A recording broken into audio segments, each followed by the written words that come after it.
La extraña hermanita de Bárbara Cartland. Capítulo 10. Arabella se encontraba sentada en el secreter de su dormitorio, escribiendo una carta. La dirigió al ministro del Interior en el Parlamento. La secó con arena, la dobló y la selló. Nadie en el castillo debía conocer lo que había escrito. Siempre cabía la posibilidad de que alguien llegara al castillo y pudiera encomendarle la misión secreta de despachar la carta a Londres. Metió la carta en el bolso de mano que colgaba de la cintura de su vestido. El vestido que la señorita Matterson le había dado era de terciopelo verde, adornado con cintas de raso del mismo tono. Estaba sobre una silla esperando a que ella se lo pusiera. Arabella rezó porque no tardara mucho tiempo en enviar su misiva a Londres. Se acercó entonces a la ventana y vio que estaba empezando a amanecer. Era todavía muy temprano. Se quitó el chal que se había puesto sobre el camisón y volvió a meterse en la cama. Cerró los ojos y evocó la imagen del marqués. Le pareció volver a oír su voz llena de dolor diciendo: «No puedo casarme contigo». «¿Es porque soy de una clase inferior a la suya, milord?», dijo ella. «¿Cómo te atreves a pensar tal cosa?». «Desde luego que no es por eso, pero no soy digno de ti». «No comprendo», había murmurado Arabella. «Amada mía, mi dulce amor, te he ofendido», dijo arrepentido. «Una vez dije que lastimarte sería como arrancarle las alas a una mariposa.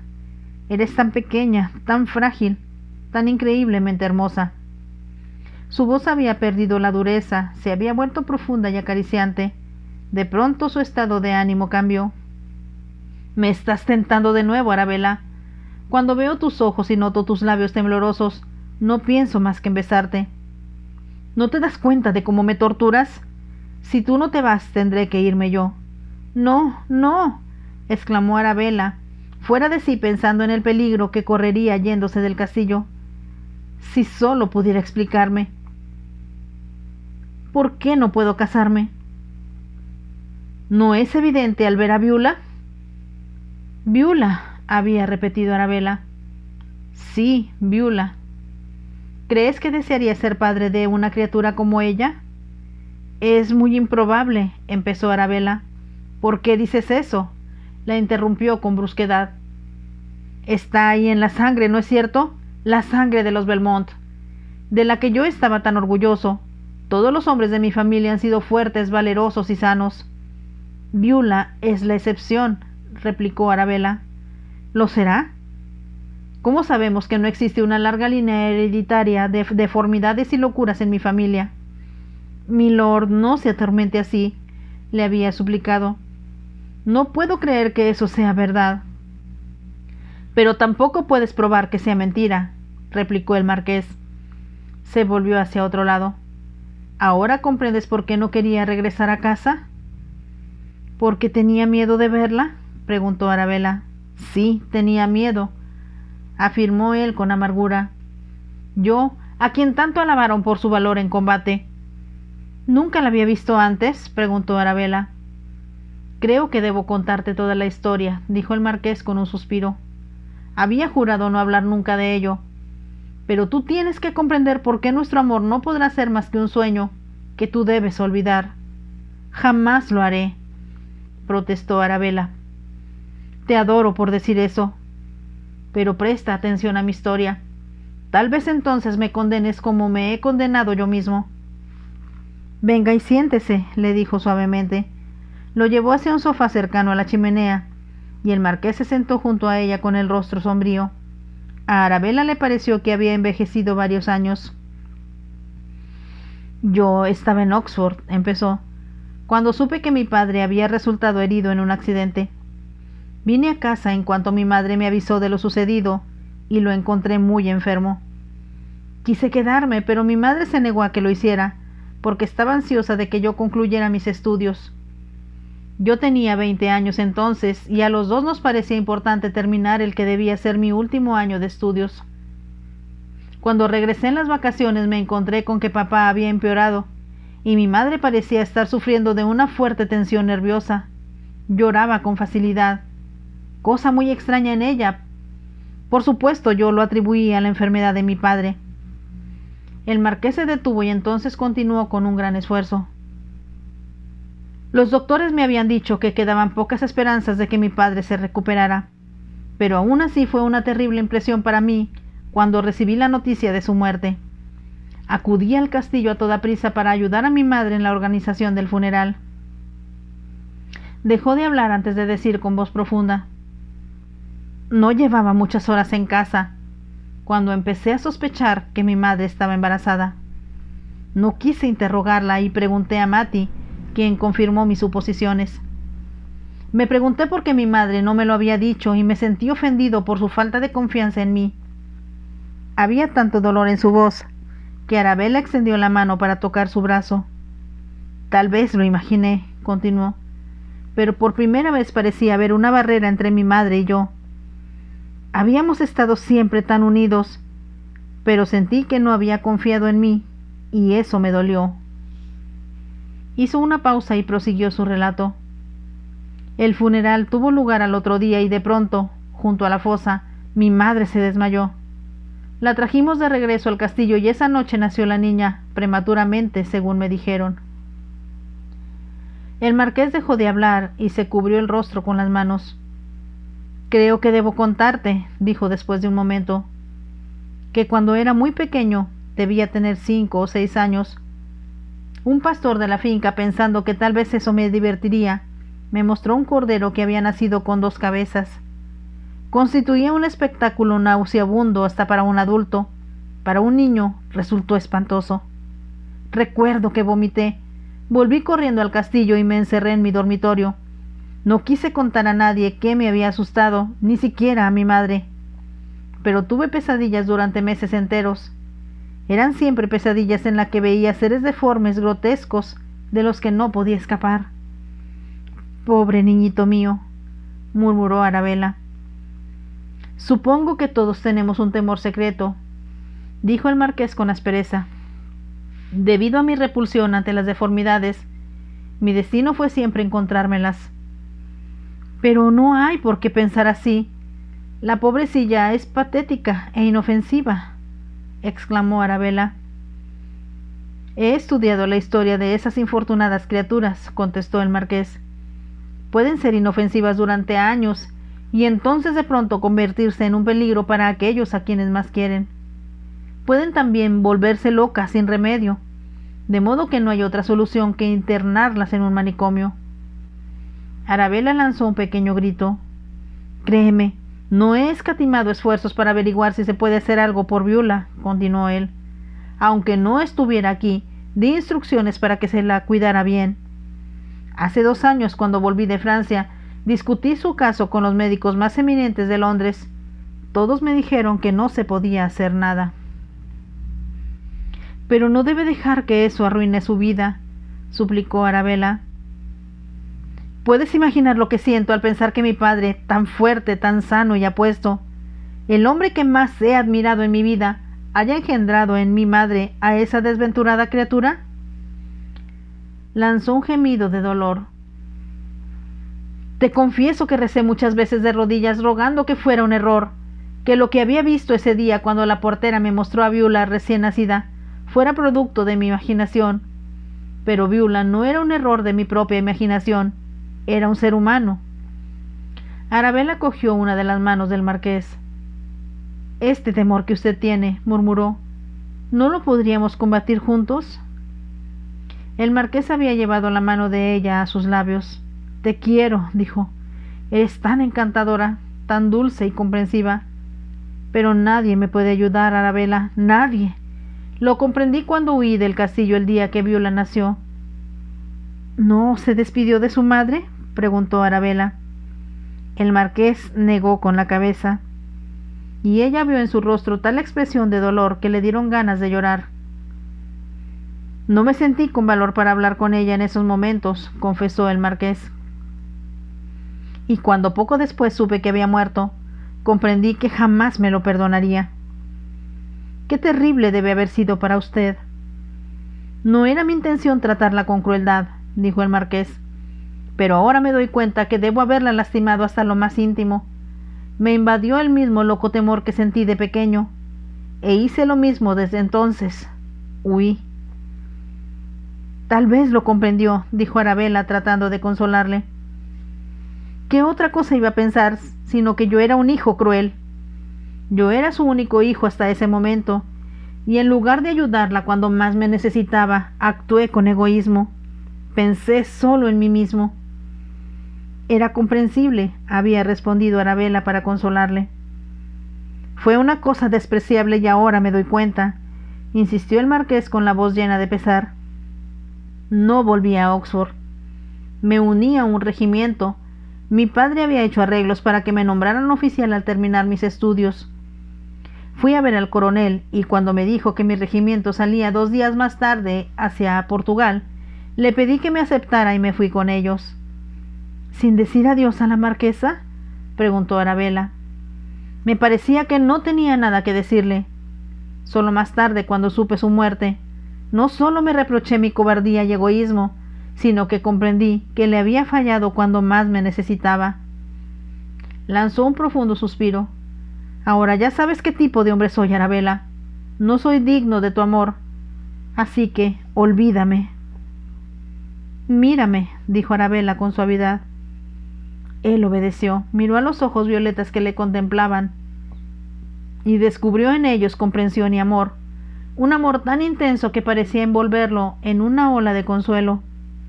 Te amo porque me has dicho la verdad, murmuró Arabella. Te amo más de lo que creí poder amar a alguien. Al escuchar sus palabras, el marqués la atrajo hacia su pecho.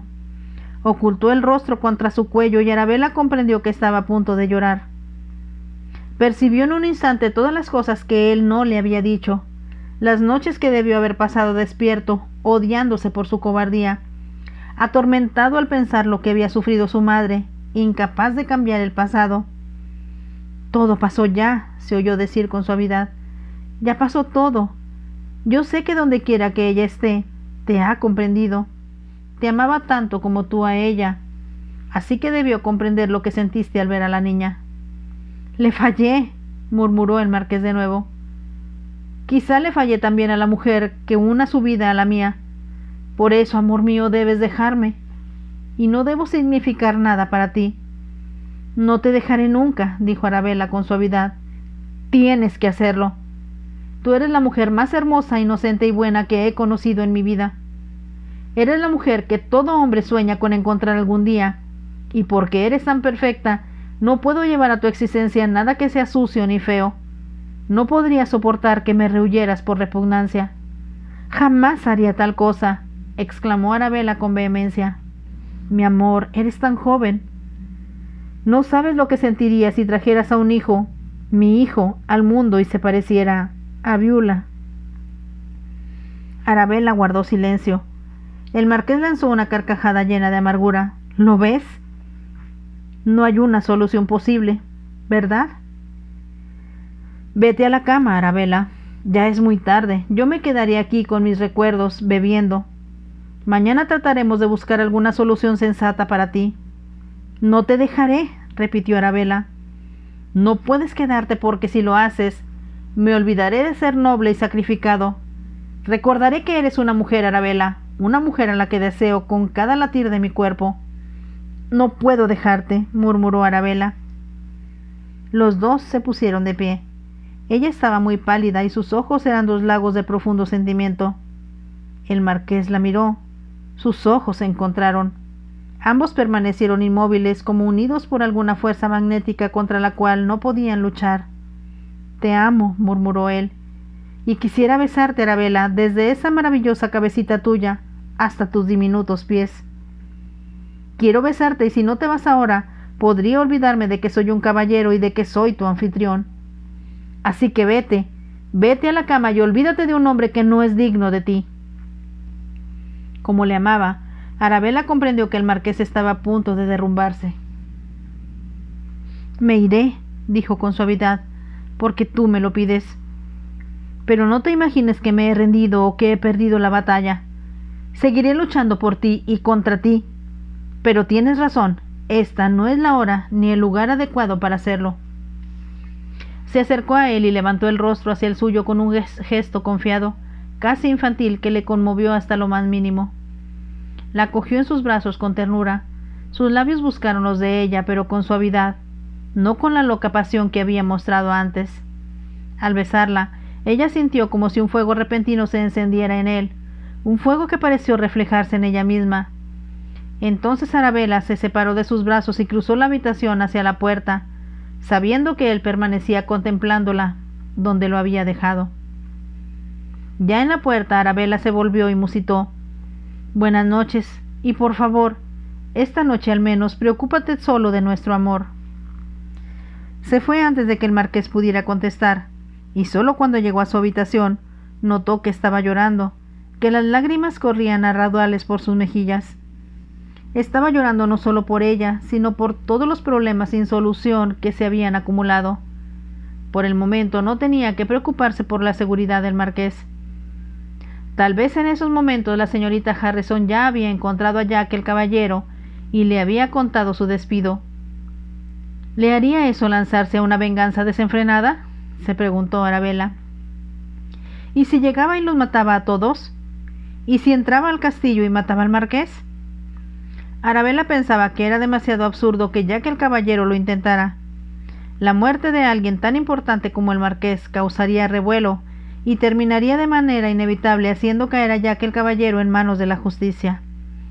No, él buscaría métodos más sutiles, pensó Arabella, y su única esperanza era disponer de tiempo para hacer llegar una carta a Londres explicando todo. Entonces se le ocurrió lo de la carta.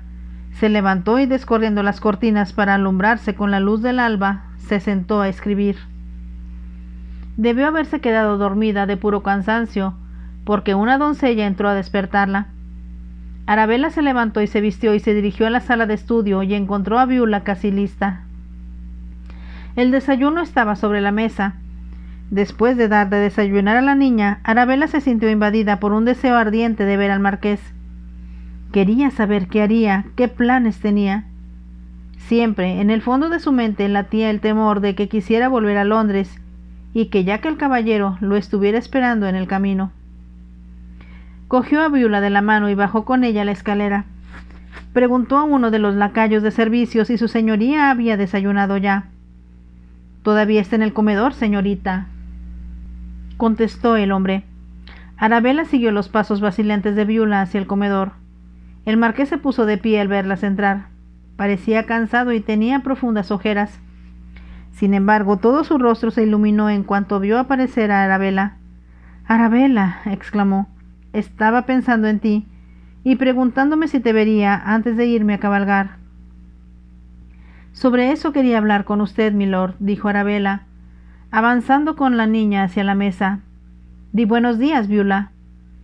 «Beulah quiere melocotón», anunció la niña, mirando con ojos golosos la fuente de melocotones que había en el centro de la mesa.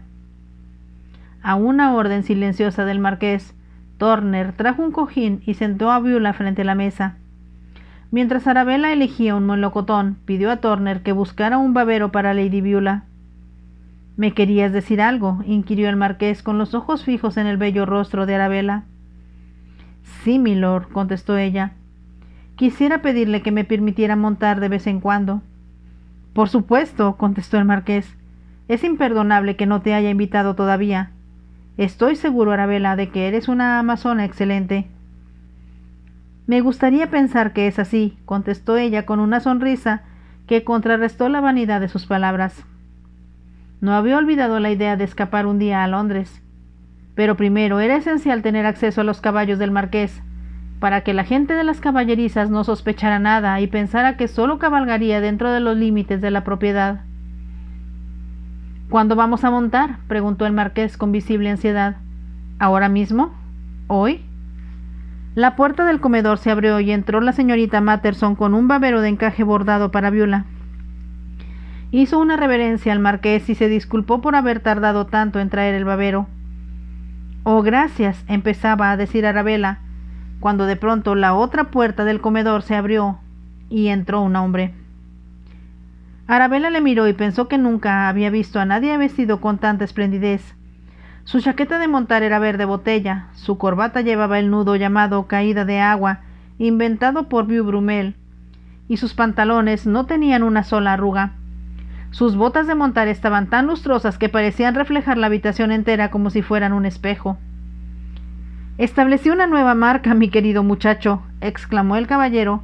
55 minutos de Mayfair a Merridale. ¿Qué te parece? «Richard», exclamó el marqués poniéndose de pie, «no esperaba verte». «No me cabe duda de ello», comentó Richard Huntington. «No quisiste invitarme, ¿recuerdas? Pero vengo aquí con un mensaje del príncipe regente, ni más ni menos, que solicita tu presencia esta noche en Carlton House, para que conozcas y escuches a Paulo de Collalto, que cantará durante la cena de esta noche». «¿A quién?», preguntó el marqués, solo para ser interrumpido por un grito de Beulah. «¡Duele!», exclamó la niña. Matty, que estaba atando el babero alrededor de su cuello, murmuró: «Perdóneme, milady». «Aquí está tu melocotón», dijo Arabella, al darse cuenta de que estaba contemplando casi boquiabierta al recién llegado y que Beulah esperaba su fruta. «Disculpa», dijo el marqués, «debí haberte presentado. Pero de veras, Richard, tu aparición me cogió por sorpresa.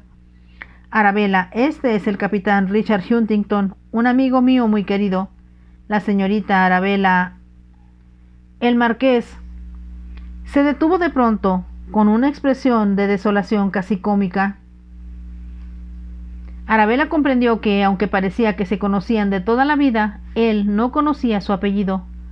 «Russell», añadió a toda prisa, extendiendo la mano hacia Richard Huntington. «Y esta es mi hermana», habló el marqués con una voz poco forzada, indicando a Beulah. Richard Huntington hizo una reverencia, pero su expresión no cambió, y Arabella, que le observaba, comprendió que el visitante conocía esa situación de antemano. «Y debo presentarte también», continuó el marqués, «a una muy querida amiga de la familia. Me has oído hablar de ella. Es la señorita Matterson, que ha estado en el castillo desde que yo tengo memoria». «Sí, por supuesto». Richard Huntington sonrió y le tendió la mano. «He oído hablar mucho de usted, señorita Matterson. Pero si se ruborizaría si le dijera todas las alabanzas que su señoría hacía hacia usted, cuando se suponía que estábamos combatiendo a los franchutes». «Gracias, señor», contestó la señorita Matterson, haciendo una reverencia. «Ahora explícame lo que sucede», dijo el marqués. «Turner, ponga un cubierto más para el capitán Huntington. Supongo que querrás comer algo». «¿Algo?», exclamó Richard Huntington.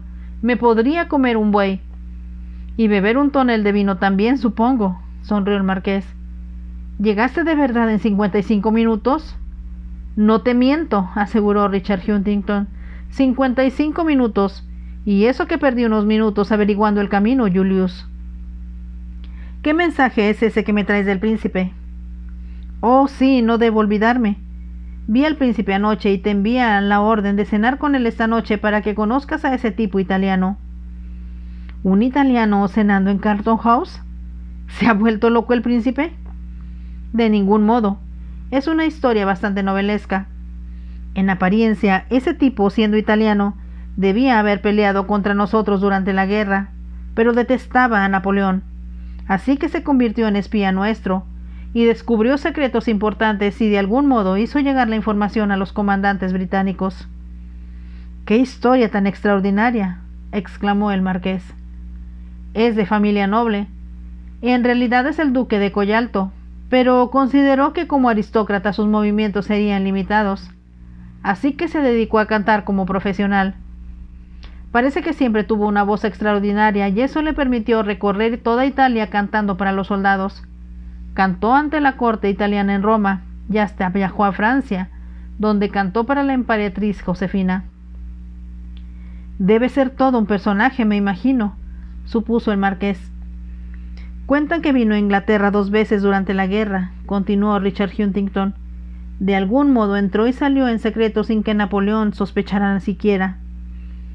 «Oye, todo eso me parece exagerado. Deben ser mentiras», protestó el marqués. «No, es tan cierto como que esta noche el príncipe le condecorará», aseguró el capitán Huntington. «De cualquier modo, Su Alteza quiere que asistas a la cena para que oigas cantar al italiano. Por lo que a mí respecta, la verdad es que podría pasarme sin los gorgoritos». Siempre has sido un inculto, Richard, sonrió el marqués. Lo siento, pero tendrás que ofrecer mis disculpas al príncipe. Estoy demasiado ocupado aquí como para ir a Londres en estos momentos. ¿Dedicado a la vida de campo, preguntó el capitán Huntington. En Carlton House se levantará una pequeña polvareda, pero no te culpo.